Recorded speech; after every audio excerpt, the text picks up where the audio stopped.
ना यजीदियत के जबर से हक के लिए कट गए नवासा रसूल के सर। आज 9 मुहर्रम उल हराम यौम तासुआ मजहबी अकीदत और एहतराम के साथ मनाया जा रहा है।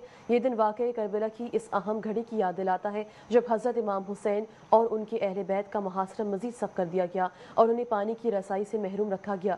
ये दिन सब्र, इस्तिकामत और हक पर साबित कदम रहने की अजीम मिसाल के तौर पर याद किया जाता है। मजीद तफसीलात जानते हैं इस रिपोर्ट में।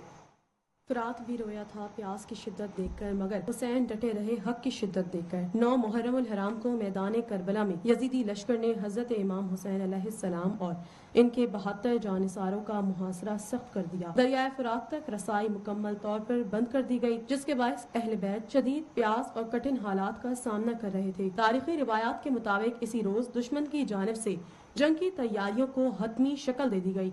ताहम इमाम हुसैन अलैहिस्सलाम ने एक रात की मोहलत तलब की ताकि वो अपने अहले बैत अलैहिस्सलाम और साथियों के साथ इबादत, दुआ और तिलावत कुरान पाक में मशगूल रह सकें। ये रात तारीख में शब तासु के नाम से जानी जाती है, जो बंदगी, सब्र, वफा और तवक्कुल अल्लाह की अजीम मिसाल है। अहले बैत अलैहिस्सलाम ने ये रात अल्लाह ताला की याद और दुआ में गुजारी और हक के रास्ते पर साबित कदम रहने का उहद किया। यौम तासुआ में पैगाम देता है कि हक के रास्ते में आने वाली हर आजमाइश के बावजूद सब्र, इस्तिकामत और अल्लाह पर कामिल भरोसा ही असल कामयाबी है और करबला की ये लाजवाल दास्तान इंसानियत के लिए मशअल राह है।